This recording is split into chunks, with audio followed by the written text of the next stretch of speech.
আশা করি সবাই ভালো আছেন। আমিও ভীষণ ভালো আছি। আমি গীতা, আপনারা দেখছেন গীতা হোম টাউন। আজকে সকালবেলা বেরিয়ে পড়েছি কলকাতা যাব বলে। অনেক দিন ছুটি পড়েছিল, প্রায় ধরুন 21 তারিখ থেকে 16 তারিখ অবধি ছুটি। 16 তারিখ থেকে স্কুল, মানে এই রবিবার কাল অবধি ছুটি আছে। কিন্তু আমাদের এই গোটা ছুটিতে কোথাও যাওয়া হয়নি, এই ঘর চেঞ্জ করব বলে। তাই জন্য ভাবলাম যে হাতে মাত্র আর 3 দিন সময় আছে, যাই কলকাতা থেকেই ঘুরে আসি। দার্জিলিং বা পুরী যাব বলছিল বাড়ি থেকে এরা সবাই, কিন্তু আমি বললাম যে অত দূর যেতে হলে সময় পাওয়া যাবে না। যে পরিমাণ সময়টা কম, তার থেকে ভালো যদি কলকাতা যাই, 2-1টা জায়গা ঘোরা হবে। আর একটা কাজ আছে, সেটাও করা হয়ে যাবে। কাজটা হচ্ছে, আমি একটু পরে দেখাচ্ছি, দাঁড়ান আপনাদেরকে। আর এটা হচ্ছে আমাদের সোসাইটি। এবার বেরিয়ে যাচ্ছি সোসাইটি থেকে, কারণ কি সকালবেলা উঠে আমাদের রাত্রেবেলা আমি শুয়েছি হচ্ছে 2:30টার সময়, তারপরে ঘুম থেকে উঠেছি হচ্ছে 7টা নাগাদ। আর আমাদের ট্রেন ছিল 8:45টায়।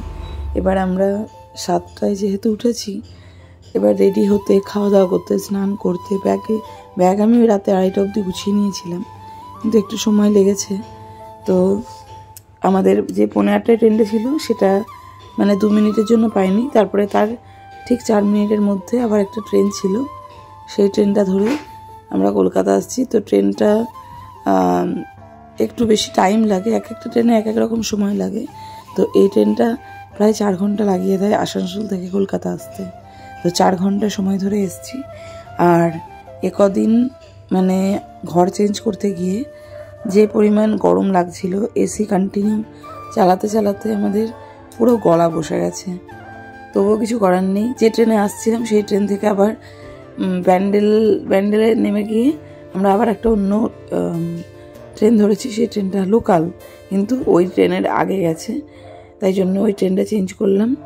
আর তাড়াতাড়ি সত্যি এলাম, ওই ট্রেনটার আগেই এলাম। এটা জানে ছোটন, কারণ কেউ কলকাতা আসে ডিউটিতে, সেজন্য ওই এরকমভাবে আসে বলে আমাদেরকে বললো এটাতেই চলো। তো হাওড়ায় নেমে গেছি। আর হাওড়ায় সেই পরিমাণ ভিড়, চলা যাচ্ছে না, এত ভিড়, কিছু করার নেই। তবে একটা ভালো কাজ হয়েছে, হাওড়া থেকে আগে বাস ধরে যে কোনো জায়গায় যেতে হতো, তবে এখন হাওড়ার এক পাশ থেকে মেট্রোর ব্যবস্থা করেছে। এই দেখুন, এটা হচ্ছে মেট্রোর গেট। এখান থেকেই আমরা মানে গিয়ে মেট্রো ধরতে পারবো। তবে এটা অনেকটা নিচে, গঙ্গার নিচ দিয়ে মেট্রোটা চলে। এটা কি গ্রিন লাইন মেট্রো। আর এখানটার নিচটা আপনাদের চলুন দেখায়, বেশ ভালো লাগছে। আর এখানে যে সিঁড়িটা দিয়ে যখন নামছি, চারিদিকে ডিজাইনটা দেখুন কি সুন্দর। এত গরম পড়েছে, মানে বাইরে দাঁড়ানো যাচ্ছিল না। আমরা তো মানে আমাদের কোনো টিকিট ছিল না, ইভেন আমরা ট্রেনের কোনো টিকিটও পাইনি, সেজন্য আমাদেরকে খুব কষ্ট করেই কলকাতা অবধি আসতে হয়েছে। ভীষণ গরম, ট্রেনে কোনো টিটি পাইনি যে তাকে ধরেও আমরা এসিতে গিয়ে বসবো, সেটাও হয়নি। আমরা কষ্ট করে এসেছি। যখন আমরা এখানে এলাম এই মেট্রোর মধ্যে, এতটা ঠান্ডা, এতটা আরাম। আর আমার এত ভালো লাগছে মেট্রোতে এতদিন পরে, মানে কলকাতায় এসে অ্যাকচুয়ালি আমার ভীষণ ভালো লাগছে। আমার তো মনে হচ্ছে যেন আমি এখানেই সেটেল করে যাই। তো নিচে কিছুক্ষণ দাঁড়ালাম। তো গঙ্গার নিচ দিয়ে এই যে মেট্রো চলে এলো। এবার এই মেট্রো করেই যাব ধর্মতলাতে গিয়ে ওখানে হোটেলে থাকবো। কারণ কি ওখানে হোটেলে থাকলে সব দিকে যাওয়ার সুবিধা। আমি যখন আসার সময় হাওড়া থেকে ট্রেন ধরবো, হাওড়া আসতেও সুবিধা, শিয়ালদা যেতেও সুবিধা, আবার যে ওখান থেকে যেখানে ঘুরতে যাব সেই জায়গাগুলো যেতেও সুবিধা। আর এখানে পুরো নতুন যেহেতু মেট্রোটা, এত সুন্দর, এত ভেতরটাও দারুণ যে কী বলবো। আর এই ধর্মতলার বিখ্যাত জায়গা, যেখানটা দেখলে অর্চির মাথা খারাপ হয়ে যায়, অর্চি ভয় পায়। কারণ কি এখানে আসলে আমি খুব এদিক ওদিক তাকিয়ে শপিং করি, যেটা অর্চির খুবই বিরক্তকর লাগে, কিন্তু কিছু করার নেই। এখন এখানে এসে গেছি। আর দেখুন এখানকার কালেকশনগুলো, মানে কি জানি এখন এতটা ভিড় কম কেন। তবে আপনি এখান থেকে অনলাইনে যা যা জিনিস দেখা হয়, A to Z জিনিস পাওয়া যায়। আমি যখন কলকাতা থাকতাম, আমি বিয়ের পরে 5 বছর কলকাতাতেই ছিলাম, তো এখানে আমি প্রায়ই আসতাম। আপনি অনলাইনে যে জিনিসটা মনে ভাবছেন নেব, অনলাইনে পাচ্ছেন না, কলকাতায় কিন্তু সেই জিনিসটা অনায়াসে পাওয়া যায়। আর দামটাও অনেকটা কম। এখানে ব্যাগ দেখুন, ব্যাগের সম্ভার পুরো, প্রচুর প্রচুর কালেকশন ব্যাগের, চারিদিকে এত ব্যাগ, এত কানের দুল, জামা কাপড়, যে কি বলবো।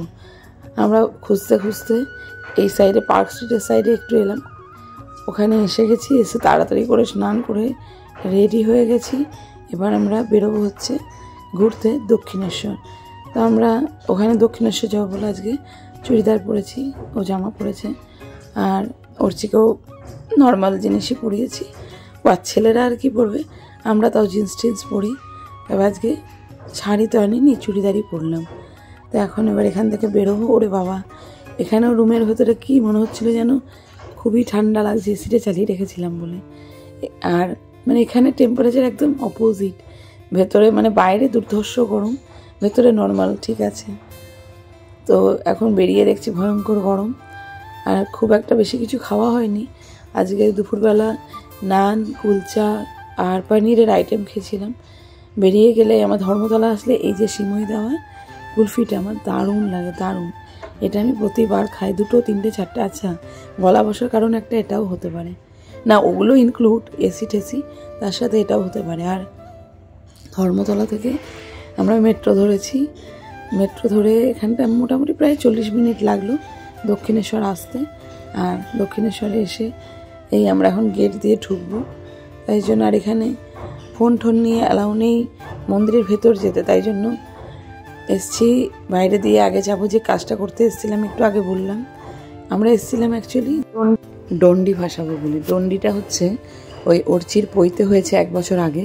তো ওই দেখুন ওর ছোট নিয়ে যাচ্ছে, হাতে করে গামছায় বাঁধা আছে, অনেকটা বড় তো ডান্ডাটা, যেটা ওই পৈতের সময় ব্রহ্মচারীর হাতে থাকে বড় ডান্ডাটা, সেই ডান্ডাটা 1 বছর পর ডানটা বা সেই সময় যজ্ঞ হয়েছিল, সেই যজ্ঞর সময় হাতে যে যে জিনিসগুলো থাকে 1 বছর পর গঙ্গায় ভাসিয়ে দিতে হয়, সেটাই নিয়ে এসেছি এখন ভাসাবো বলে।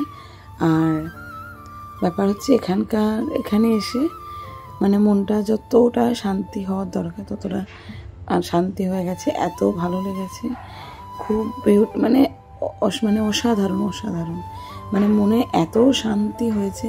দুপুরে খাঁখা রোদে যেহেতু আমরা আসিনি, প্রায় 5টা নাগাদ এসেছি, একটু রোদটা কমে এসছে, এতটা সুন্দর লাগছে চারিদিকটা যে কি বলবো, বিউটিফুল বিউটিফুল। এখানটা মা শারদার মন্দির আছে, আগে নাকি এটা মাটির মন্দির ছিল, আমি জানতাম না, মানে আমি কি করে জানবো, যাই হোক ইনফরমেশন থেকেই যে ছোটো আমাকে এগুলো বলছিল। আর এই জায়গায় একটা গাছ আছে, আগে যখন আমরা কলকাতায় থাকতাম গরমে দুপুরবেলা আসলে মা বাবাকে নিয়ে যখন একবার এসেছিলাম এই গাছটার তলায় বসছিলাম, অনেক ফটো তুলেছি, অনেক ফটো আছে এখানে।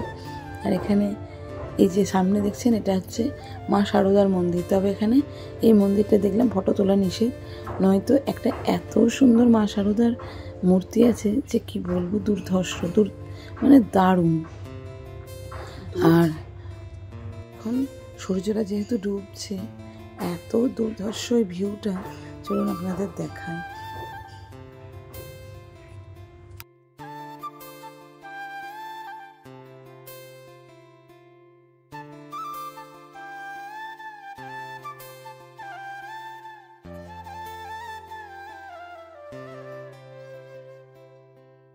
এই দৃশ্যগুলো যেন সত্যি মনেই হয় না, যেন মনে হচ্ছে যেন আমি ছবিতে দেখছি, ফটোতে দেখছি, ভিডিও দেখছি, সত্যি অপূর্ব। আমার দক্ষিণেশ্বরে এত ভালো লাগে, আমি অনেকবার এসেছি, অনেকবার। কলকাতা থাকতে আমি বিকালবেলা, আমি ছোটন তখন অর্চি হয়নি, হামেশা চলে আসতাম, খুব ভালো লাগতো। তো এবার যাবো, চলুন ডন্ডিটা ভাসাই। গঙ্গার ওই ঘাটটায় নামলাম, তো বললো না ওই ঘাটের বদলে চলো এই ঘাটে যাই, ডন্ডিটা ভাসিয়ে দিই, এই ঘাটেই যাব।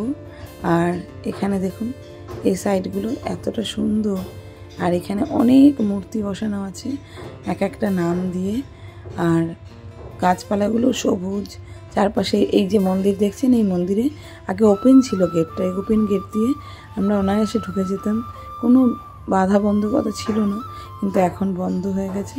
আর এই যে দেখলেন স্লিপারি এই জায়গাটা কিন্তু ভয়ঙ্কর। আর এনারা যে দাঁড়িয়ে আছেন এরা বলছেন আপনি দিন ডন্ডি, আমি গঙ্গার মাঝে ভাসিয়ে দিয়ে আসবো, কিন্তু আমাদের এই জিনিসটা আমাদের চলে না, এখানে মাকেই ভাসাতে হয়, তাই জন্য আমি ভাসাবো, এখানটায় এসেছি।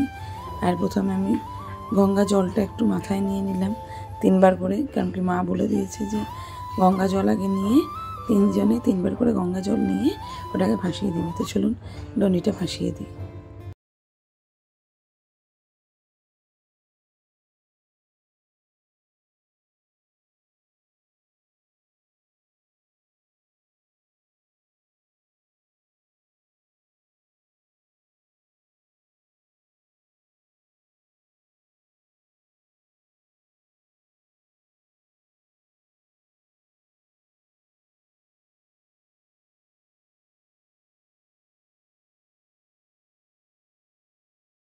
জিনিসপত্র ছিল সেটাও ভাসানো হয়ে গেছে।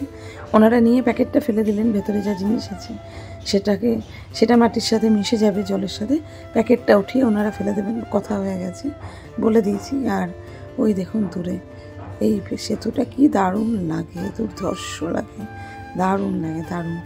আর দেখুন সন্ধ্যাবেলা, একটু সন্ধ্যা হয়েছে তাই সবাই গঙ্গার ধারে বিকালবেলা থেকে যদিও বসে আছে। আমরা আবার সন্ধ্যাবেলা এসে একটুখানি ভাবলাম বসি, দারুণ হাওয়া দিচ্ছে, একদম মনোমুগ্ধকর পরিবেশ। এখন যাচ্ছি ট্রেন ধরতে, মানে মেট্রো ধরতে। তবে আমরা গেছিলাম বেলুড় মঠ যাবো বলে, 7:30টায় লাস্ট ফেরি, তো সেটা হলো না আমাদের আর যাওয়া। তো চলে এসেছি এখন ধর্মতলার মার্কেটটা ভালো, আসার সময় একটু ঘুরে ঘুরে দেখি। হ্যাঁ, ভিড় সকালেও যেমন ছিল না, রাতেও তেমন নেই, কিন্তু আগে চলার জায়গা থাকতো না। কিছু জানি না কি রিজন, তবে কোনো রিজন তো অবশ্যই আছে। একটু এদিকে ঘুরে টুরে খাবার কিনে তারপর বাড়ি যাব। তবে খাবার পাওয়ার খুবই সমস্যা এখানে, রাত হয়ে গেলে আর কোনো জায়গায় খাবার পাওয়া যাচ্ছে না। আর যদি মনে করুন 500 টাকার খাবার অর্ডার করছি, 500 টাকার খাবার ডেলিভারি চার্জ প্রায় 150 থেকে 200 টাকা নিয়ে নিচ্ছে। বুঝতে পারছি না কেন। এখন জাস্ট একটু ঘুরছি, কানের দুল, প্যান্ট, টেডি বিয়ার এগুলো দেখে দেখে বেড়াচ্ছি। এবার যাব বাড়ি। ভিডিওটা যদি আপনাদের ভালো লাগে তাহলে যেন চ্যানেলটিকে প্লিজ সাবস্ক্রাইব করে দেবেন।